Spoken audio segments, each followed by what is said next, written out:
The music world mourns the loss of Jamaican reggae star Jimmy Cliff, who passed away at 81.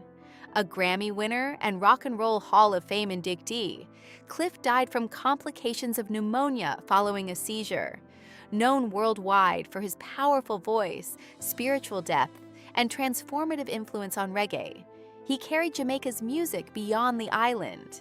His family confirmed that he spent his final days surrounded by loved ones in Kingston, remaining connected to music until his last breath. Tributes poured in globally, highlighting a life dedicated not just to fame, but to spreading joy, faith, and resilience through sound. Two worlds, one life. Jimmy Cliff often described his life as divided between two selves, one belonging to the stage, the other to silence. While he dazzled audiences worldwide, he kept a private life of introspection, spirituality, and simple pleasures. His daughter Nabia described her father as someone who balanced public triumph with private serenity, showing that fame did not define him entirely. Friends and family revealed that in his later years, he lived quietly in St. Andrew Parish, planting trees, writing lyrics, and meditating. Even his final recordings, carefully numbered entitled Two Worlds, reflected the harmony he found between performance and personal peace. Early life in Jamaica. Born James Chambers on July 30th, 1944, in Somerton, St. James, Jamaica, Jimmy Cliff grew up in a poor farming family. His father worked the sugarcane fields, and his mother sold goods at the local market. From childhood, he immersed himself in music, singing in church choirs, and listening to radio broadcasts of early Jamaican songs. Folk drums and field songs influenced his first melodies, laying the foundation for the global sound he would later create. At 13, driven by ambition and a guitar, James left Somerton for Kingston, beginning a journey that would redefine reggae and establish him as one of the most significant voices in Jamaican music. Kingston, an early career. In Kingston, James rented a small room in Trenchtown, performing at neighborhood parties while working odd jobs in a recording studio. The sound system movement thrived, and he quickly adapted, performing nightly on makeshift stages. Producer Leslie Kong recognized his talent and recorded Hurricane Hattie in 1962, giving him his first recognition on Kingston radio. Over the next few years, Jimmy released hits like Miss Jamaica One-Eyed Jacks and King of Kings, earning the nickname The Boy of the Wind for his natural singing style. His music reflected the rhythm of urban life while preserving the joy and optimism of Jamaica's newly independent generation, rising international fame. In 1966, Chris Blackwell, founder of Island Records, noticed Jimmy's talent during a Kingston performance and invited him to London. Seeking a professional identity, James Chambers adopted the stage name Jimmy Cliff, describing it as like the wind hitting a cliff. His name symbolized the power and freedom of his music, establishing the persona that would carry reggae across the world. Albums like Hard Road to Travel and Wonderful World, Beautiful People reached international audiences, bringing Jamaican music to radio stations in the United Kingdom and positioning Cliff as an ambassador of Caribbean culture.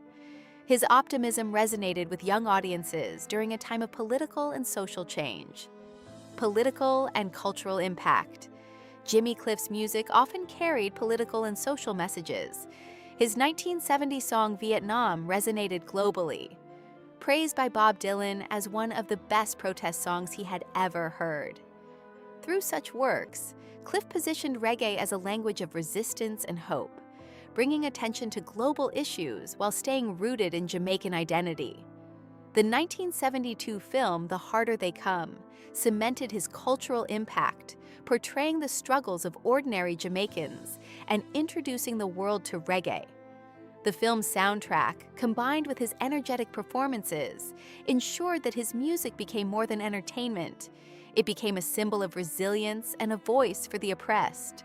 Touring and life on stage. From 1973, Jimmy Cliff toured extensively across Europe, the United States, and Africa. The press hailed him as Jamaica's ambassador, appearing on magazine covers and representing Caribbean music worldwide. Yet behind the spotlight, he led a life of simplicity, often leaving performances immediately after shows to write music alone. Late-night studio sessions and early morning meditation became central to his daily routine. Friends noted that he avoided public parties, limited interviews, and prioritized Jamaican culture over celebrity life. This contrast between stage brilliance and private serenity became a defining feature of Cliff's identity, illustrating the duality he often spoke about: independence and spirituality. In 1976, Jimmy Cliff parted ways with Island Records, seeking creative freedom and control over his music. Despite commercial pressures, he preserved reggae's original spirit and explored spiritual themes in albums like The Power, blending Rastafari, Islam, and Buddhism. Cliff emphasized respect for all religions while focusing on inner light, reflecting his lifelong quest for spiritual understanding. Even as fame offered material comfort, he chose simplicity, sending much of his income back to Jamaica and supporting family and community projects. This commitment highlighted his belief that music should serve people, not just entertain them. Later years in the artist of silence. During the 1990s, Cliff divided his time between London and Kingston, living with Latifah Chambers and their children while avoiding public life. Friends described his quiet routines, taking children to school, writing music in his garden, and dedicating time to meditation. Building Sun Power Studio in Kingston, he focused on mentoring young artists rather than recording for himself. His devotion to nurturing new talent earned him the nickname, the Artist of Silence. This period reflected a deliberate balance, allowing him to engage with art without succumbing to the distractions of fame, reinforcing the philosophy that personal fulfillment and musical innovation could coexist. Recognition and legacy. Jimmy Cliff's achievements were recognized internationally. In 2001, he was inducted into the Rock and Roll Hall of Fame, becoming the second Jamaican artist after Bob Marley to receive the honor. In 2004, he performed at the Athens Olympics, sharing his iconic songs with millions worldwide. Albums like Rebirth, 2012, earned him Grammy recognition, demonstrating his ability to evolve artistically while maintaining reggae's authentic spirit. His performances at Coachella, Glastonbury, and New York Summer Stage showcased the continuity of his energy and message, bridging generations and reaffirming his position as a global icon of Jamaican music and cultural diplomacy. Final years and last recordings. After 2019, Jimmy Cliff gradually withdrew from public life, dedicating himself to home recordings, meditation, and planting trees. During the pandemic, he canceled tours and focused on personal reflection, describing this period as hearing the wind more than the audience. His final recordings, mostly acoustic, captured a lifetime of experience and remain preserved by his family in Kingston. Even as health declined, he never stopped composing, demonstrating an unwavering connection to music. The culmination of his life and work, represented by two worlds, symbolized the harmony between his public brilliance and private serenity, leaving a lasting testament of a complete artist. Honoring Jimmy Cliff. Following his death, the Jamaican government declared November 25th as Jimmy Cliff Day. Students attended memorial ceremonies, music schools aired special programs, and national broadcasts showcased The Harder They Come alongside funeral footage. Fans gathered at Hope Road, lighting candles and placing photos of Cliff, while international colleagues, including Ziggy Marley and Chris Blackwell, paid tribute.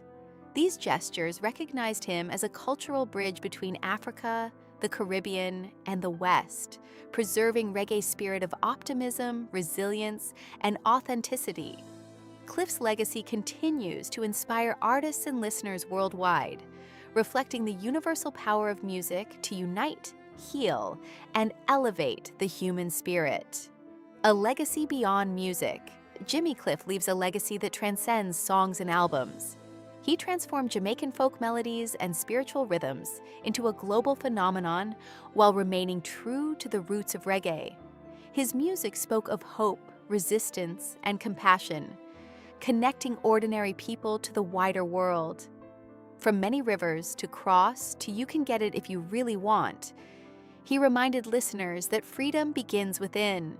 His life exemplified balance between public achievement and personal fulfillment. Through SunPower's studio and the Jimmy Cliff Foundation, his influence continues, ensuring that reggae remains a voice for generations to come and a symbol of enduring cultural pride. Conclusion: Jimmy Cliff's journey from Somerton to international stages embodies resilience, faith, and creativity. He lived two lives in one: the artist beloved worldwide and the man seeking inner peace. His music, films, and mentorship reshaped reggae's global perception, while his commitment to simplicity and spirituality reflected a rare depth. Even in passing, he reminds the world that true artistry transcends fame, offering a message of hope, love, and cultural pride. Jimmy Cliff will forever remain a beacon of Jamaican heritage, proving that music can carry the soul of a nation across oceans and generations.